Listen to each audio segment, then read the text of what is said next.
25 सितंबर 2022। इस दिन सर्व पितृ श्राद्ध हैं।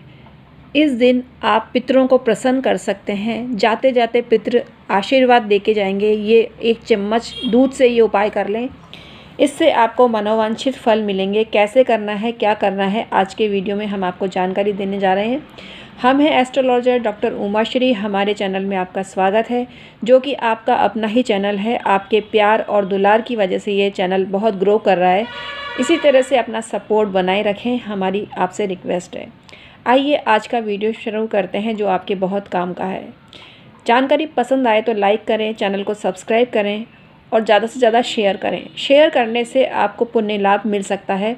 और कमेंट सेक्शन में ओम पितृ देवाय नमः अवश्य ही प्रेषित करें। आइए आज का वीडियो शुरू करते हैं, जो आपके बहुत काम का है। मित्रों, पितृ दोष के कुप्रभाव वही लोग भोगते हैं जो अपने बुजुर्गों और माता पिता को असंतुष्ट रखते हैं। तो इस संसार में जो व्यक्ति अपने परिजनों से दुखी होता है, वह बाद में भी उसकी आत्मा अतृप्त होती है और पितृदोष उनके जीवन में आता है। यह सिद्ध हो चुका है कि जीवन के बाद जीवन है और जीवन का क्रम अनवरत रूप से चलता रहता है। देह जब तक साथ देती है 100 वर्ष तक, उसके बाद पुनः जीवन की शुरुआत हो जाती है। और ये प्रमाणित हो चुका है कि स्थूल शरीर त्यागने के बाद सूक्ष्म शरीर धारण कर आत्मा अपनी नई यात्रा प्रारंभ करती है। तो इसको आपको समझना चाहिए। भगवान श्री कृष्ण ने गीता जी में कहा ही है, तो उसी बात का हम सहमत हैं और आपको बताना प्रारंभ करते हैं आज का वीडियो। प्रत्येक पितृपक्ष में पितरों की पूजा की जाती है और उनको जल दिया जाता है, श्राद्ध भी किया जाता है। ब्राह्मण और ब्राह्मणी को जो वस्तुएं दान देने की प्रथा है, वो पितृपक्ष के नाम पर कई लोग आडंबर मानते हैं, लेकिन हम ये कहते हैं कि पितरों की श्रद्धा अभिव्यक्त करने का ये बहुत श्रेष्ठ माध्यम है और इसको आपको करना ही चाहिए। ब्राह्मणों को दिया गया दान पितरों को कैसे मिलेगा, यह सोचना भूल है, क्योंकि जो दान सामग्री होती है उसको शरीरधारी आत्मा ग्रहण नहीं कर सकती, लेकिन इस दान के पीछे कोई ना कोई भावना काम करती है और भावना के ज़रिए ये दान जो आप पितरों के निमित्त करते हैं उनको मिल जाता है। कबीर ने कहा भी है कि चोंच के बिना आत्मा पानी पीकर संसार भूल जाती है।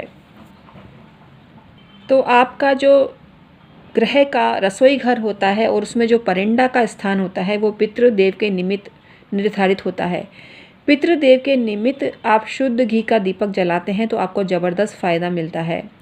तो ये दीपक आपको अवश्य ही प्रज्वलित करना चाहिए घड़े के निकट। और आपको नया घड़ा नवरात्रि स्थापना के दिन अवश्य ही लेकर आना चाहिए और पुराना घड़ा डिस्पोज ऑफ कर देना चाहिए। पुराना घड़ा घर में नहीं रखना चाहिए, नया घड़ा ही घर में रखना चाहिए। और उस पर आप घी से सातिया बनाते हैं या हल्दी से सातिया बनाते हैं तो आपको बहुत शुभ परिणाम मिलते हैं। पितृगण आपसे तृप्त हो जाते हैं, लेकिन उससे भी ज़्यादा तृप्त होते हैं 1 चम्मच दूध से।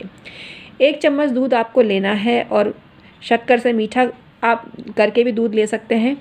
और कुल मिला के मीठा दूध 1 चम्मच आपको लेना है और उसका छिड़काव आपके गैस के चूल्हे पे आपको करना है, क्योंकि गैस का जो चूल्हा होता है, माता अन्नपूर्णा का स्थान तो होता ही है, पितृ और पितरानी का स्थान भी होता है। और अग्नि संबंधी जो काम है, पितृदोष संबंधी काम गैस के चूल्हे पर किए जाते हैं। तो आपके घर का जो घड़ा है और उसमें आपने जल भर के रखा है, खाली घड़ा के समीप दिया नहीं जलाना है। पानी से भरे हुए घड़े के समीप आपको दीपक प्रज्वलित करना है पितरों के नाम का, तभी आपको फ़ायदा मिलेगा। 1 चम्मच दूध आप छिड़काव करते हैं, आप के जीवन से समस्त पितृदोष मिट जाता है अगर 1 चम्मच दूध का छिड़काव आप गैस के चूल्हे पर करते हैं। लेकिन उससे पहले गैस का चूल्हा पूरी तरह से नीट और क्लीन होना चाहिए, साफ़ सुथरा होना चाहिए, तभी ये काम करें, आपको ज़बरदस्त फ़ायदा होगा। मीठा दूध पितरों को बहुत प्रिय होता है और मीठे दूध से जो टोटका किया जाता है पितरों के निमित्त, आपको ज़बरदस्त फ़ायदा देता है। जल और दूध से आत्माएं प्रसन्न होती हैं और इसी कारण आप अगर दूध का प्रयोग करते हैं छिड़कने के क्षेत्र में, या जल उनको अर्पित करते हैं या दीपक जलाते हैं, तो आपको ज़बरदस्त फ़ायदा मिलता है। संपन्नता आपके जीवन में आती है और प्रगति आपके परिवार की होने लगती है।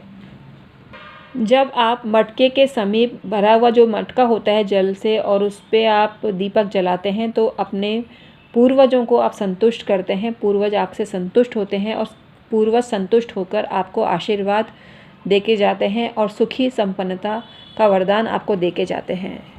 दीपक प्रज्वलित करने से आपको ज्ञान मिलता है और परिवारजनों को संतुष्टि मिलती है।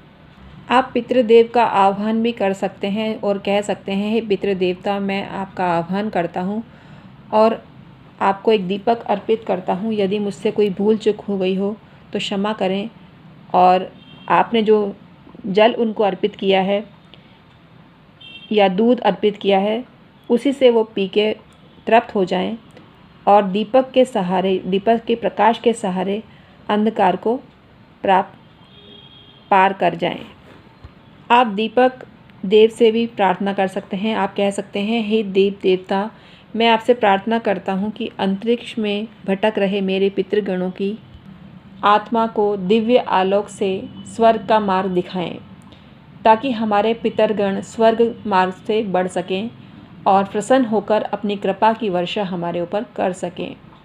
तो ऐसा करते ही आपको बहुत ज़्यादा फ़ायदा होगा और आपके जीवन में विद्यमान समस्त पितृदोष मिट जाएगा।